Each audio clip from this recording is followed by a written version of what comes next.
Improving metabolism, fat management आणि weight loss हे आपल्या सगळ्यांचे आवडीचे विषय आहेत. एकतर वजन कमी करणं कठीण असतं आणि कमी केलेलं वजन टिकवून ठेवणं हे तर त्याहूनही कठीण असतं. पण जर आपण वजन कमी करतानाच योग्य किंवा सायंटिफिक पद्धतीने वजन कमी केलं तर ते टिकवून ठेवणं फार काही अवघड नाही आहे. कारण जेव्हा आपण वजन कमी करण्यासाठी काही वेगवेगळ्या पद्धतीने काही बदल करतो तर त्याच्यामध्ये एक सगळ्यात महत्त्वाची गोष्ट जी लक्षात घ्यायला हवी आहे ती अशी की मुळात आपलं वजन का वाढलं आहे आणि ते किती वेळात वाढलं आहे ह्याचा विचार करून, त्यातल्या प्रत्येक कारणाचा विचार करून जर आपण आपलं इंटरव्हेन्शन म्हणजे वजन कमी करण्यासाठी जे काय आपण प्रयत्न करणार असू ते जर ठरवले तर मग ते वजन कमी होताना योग्य पद्धतीने कमी होतं आणि नंतर परत ते वाढत नाही.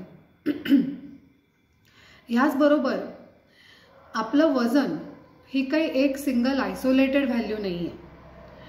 शरीरातलं पाणी कमी जास्त झालं तरीही वजन कमी जास्त होऊ शकतं.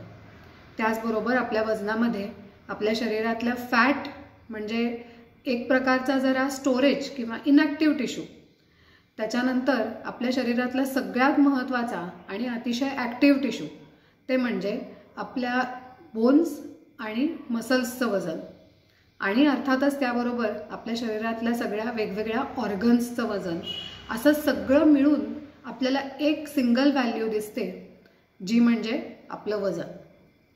सो खरं तर वजन कमी करताना काय करायचं आहे तर आपल्याला पाणी खूप कमी जास्त होऊ द्यायचं आहे का, हाडं आणि स्नायूंचं वजन कमी करायचं आहे का, किंवा ऑर्गन्सचं वजन कमी होणं शक्य आहे का, तर अर्थातच नाही. आपल्याला आपल्या वजनातलं जे अतिरिक्त फॅट किंवा चरबीचं प्रमाण आहे ते कमी करायचं आहे. आणि इथे हे करणं खरं तर अतिशय सोपं आहे. का? कारण आपल्या शरीराचा जो खरा नॅचरल इंटेलिजन्स आहे की नाही तर तो कसा आहे, तो काय करतो तर आपण कुठलंही अन्न जेव्हा खातो तर त्याच्यातला बराचसा भाग हा एनर्जी तयार करण्यासाठी वापरला जातो.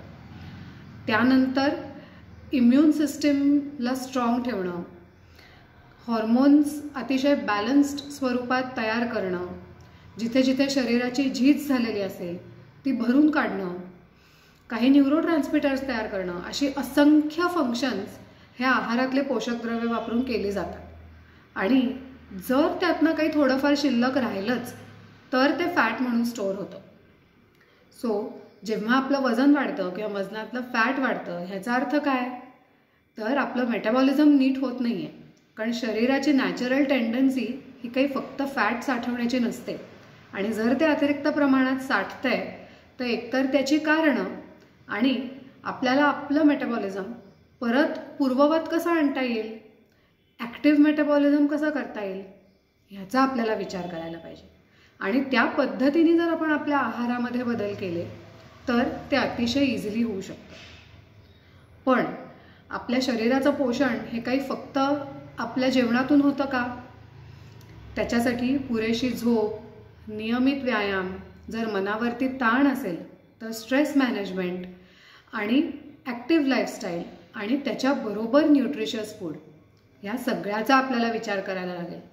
म्हणजे थोडक्यात आपल्याला जर वजन कमी करायचं असेल आणि ते टिकवायचं असेल तर आपल्याला कॅलरी कटिंग करणं, फास्टिंग करणं, extreme diets, intermediate elimination diets यापैकी कोणत्याही शॉर्टकटचा वापर न करता वजन कमी करण्याकडे एक लाईफस्टाईल मॉडिफिकेशन म्हणून आपल्याला बघायला हवं आहे. आपली जीवनशैली आपल्याला अशी ठेवायला हवी आहे की जी आपल्या मेटाबॉलिझमसाठी पोषक असेल. मेटाबॉलिझम अतिशय चांगल्या पद्धतीने चालू राहील याच्यासाठी अशी लाईफस्टाईल जी मदत करेल. तर अशी जर आपण लाईफस्टाईल ठेवली तर वजन सावकाश कमी होतं, पण ते कमी होताना आपल्याला कुठेही अशक्तपणा येत नाही किंवा आपली ताकद कमी पडत नाही आणि त्याचा आपल्या शरीरावरती कुठलाही साईड इफेक्ट होत नाही. आणि सगळ्यात महत्त्वाचं, कमी झालेलं वजन टिकून राहतं आणि वजन कमी झाल्यामुळे आपली हेल्थ सुधारते.